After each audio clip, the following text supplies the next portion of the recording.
Welcome to Less Than 12 Parsecs, the fastest Star Wars podcast in the galaxy. Now here's your host, Tim McMahon.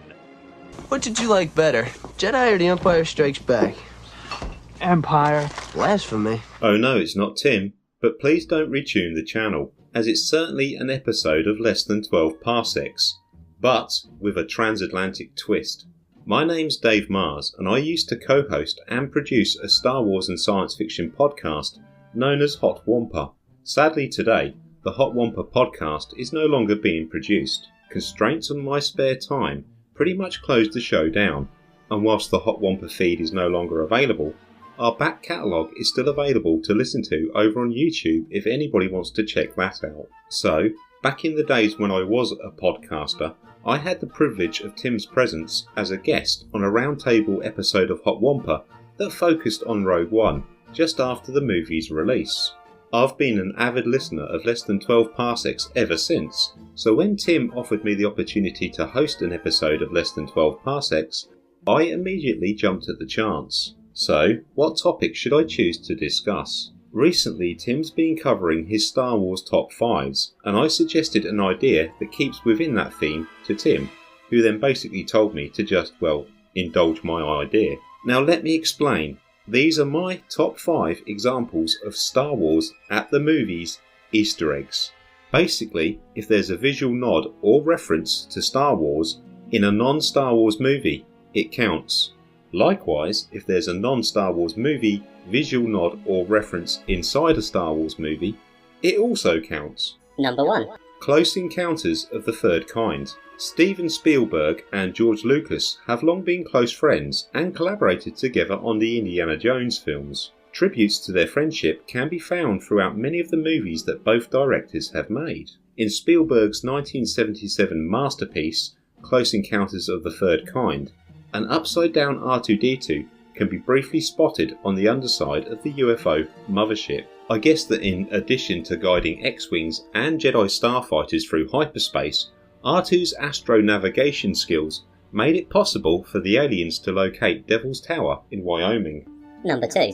E.T. the Extraterrestrial. Released in 1982, 2 years after The Empire Strikes Back, Steven Spielberg's second movie to make my list features a scene where the child members of the cast disguise E.T. under a sheet before venturing outside on Halloween. Whilst walking down the street, another group of costumed Halloween revellers passes them by, one of whom is dressed as, you guessed it, Yoda. Number 3. Star Wars, Episode 1, The Phantom Menace. With Spielberg seemingly paying a tribute to George Lucas in so many of his movies, it seems only fitting that George Lucas would look to return the favour, and in 1999's Star Wars Episode 1, The Phantom Menace, Lucas duly obliged. During the Republic Senate scene on Coruscant, 3 aliens that belong to the same race as E.T. the Extraterrestrial can briefly be seen in one of the many floating pods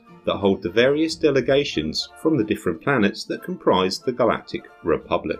Number 4. Back to the Future. In Robert Zemeckis' 1985 teen sci-fi hit, the character of Marty McFly, as portrayed by Michael J. Fox, time travels back to 1955 and attempts to convince the teenage version of his father to ask the teenage version of his mother out on a date by appearing as an alien messenger in his father's bedroom. McFly does this by wearing a radiation hazard suit which closely resembles spacesuit designs as depicted in the popular science fiction of that era.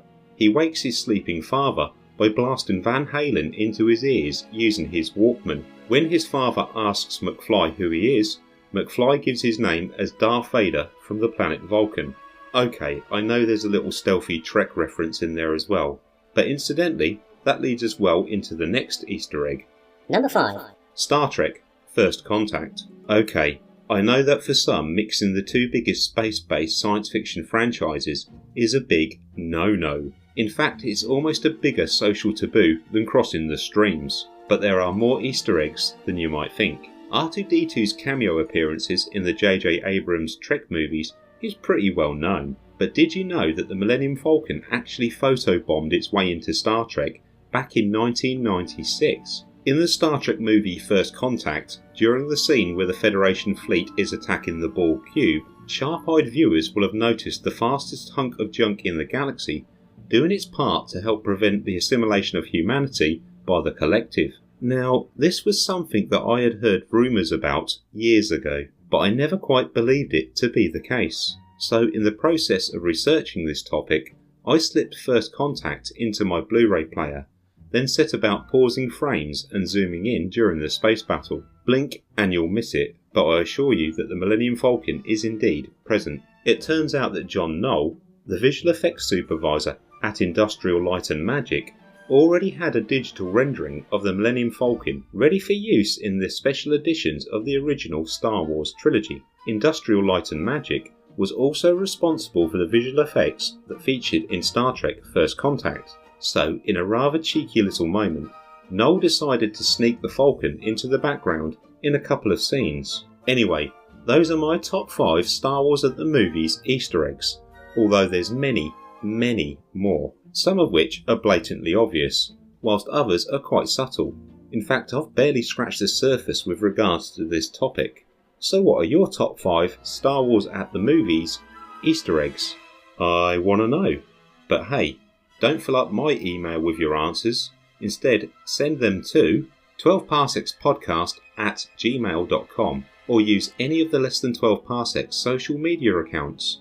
All of the relevant links can be found at 12parsecs.podcast.com. Well, as I'm probably enjoying hosting this episode of Less Than 12 Parsecs a little bit too much, it's time to say thank you to Tim for the opportunity to do so, and then give him his podcast back before I get too comfortable around here. Thanks for listening.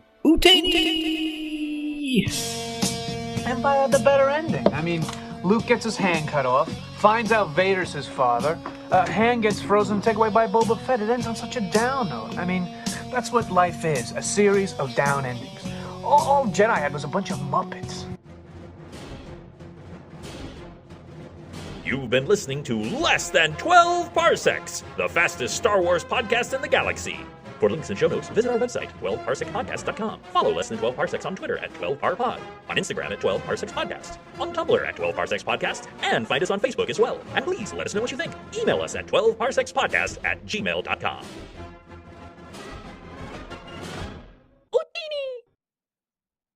All Star Wars sounds, music, images, logos, designs, characters, and elements are registered trademarks and copyright of Disney, Lucasfilm Limited, and their subsidiaries and respected rights holders, and used by Less Than 12 Parsecs Podcast under Fair Use Doctrine. All original content is copyright Tim McMahon and Less Than 12 Parsecs Podcast, released under the No Derivative Works Creative Commons license.